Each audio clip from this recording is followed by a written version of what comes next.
नमस्कार। श्रीमन नारायण आप सभी को चैत्र मास शुक्ल पक्ष की कामदा एकादशी की हार्दिक शुभकामनाएं। कामदा एकादशी का व्रत करने से व्यक्ति को पापों से मुक्ति तो मिलती ही है और साथ में मोक्ष के साथ साथ भोगों की भी प्राप्ति होती है। एकादशी केवल अन्न त्याग का व्रत नहीं है, यह काम, क्रोध, लोभ जैसे आंतरिक दोषों के त्याग का पर्व है और जो इस दिन सच्चे हृदय से भगवान विष्णु जी का स्मरण करता है वह जीवन में कभी भी अकेला नहीं रहता। तो चलिए भक्तों, अब हम आपको कामदा एकादशी की पौराणिक व्रत कथा सुनाते हैं जो इस प्रकार है।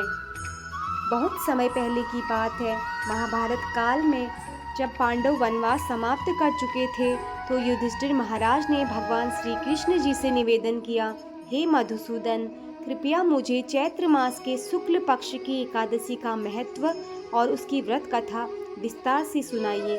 तब भगवान श्री कृष्ण जी मुस्कुराए और बोले, हे धर्मराज, यह एकादशी कामदा एकादशी के नाम से प्रसिद्ध है। इसका महात्म्य राजा दलीप ने गुरु वशिष्ठ से पूछा था। वशिष्ठ जी बोले, एक भोगीपुर नगर में पुंडरीक नामक राजा राज्य करता था। उसकी सभा में गंधर्व गान करते थे, अप्सरा नृत्य करती थी। उसमें ललिता नाम की गंधर्वनी और गंधर्व भी रहता था।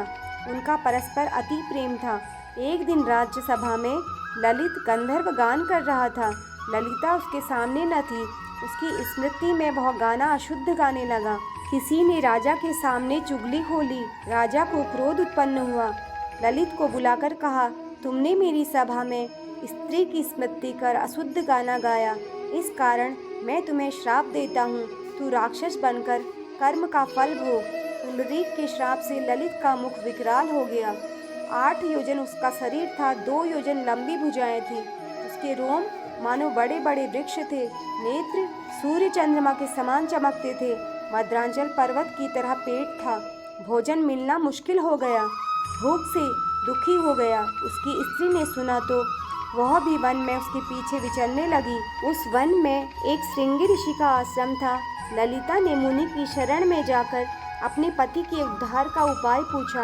मुनि बोले, कामदा एकादशी का विधि सहित व्रत करके उसका फल अपने पति को अर्पण कर दो, निश्चय ही वह स्वर्ग को प्राप्त करेगा।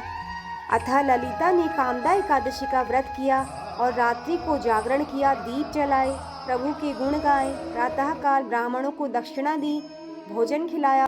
फिर उनकी परिक्रमा कर पद पद पर से अश्वमेघ यज्ञ का फल लिया, जिसे ब्राह्मणों के सामने पति को अर्पण करने का संकल्प कर दिया। उसी समय वह राक्षस योनि से छूटकर पत्नी के सहित स्वर्ग को चला गया। फलाहार, इस दिन लुंगू का सागार लेना चाहिए। लुंगू अर्थात औगा का फल, दूध, दही, फल आदि ले सकते हैं। इसी के साथ कथा समाप्त होती है।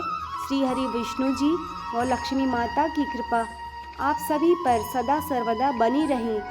तो बोलिए, श्री हरि विष्णु जी की जय, लक्ष्मी माता की जय, एकादशी माता की जय।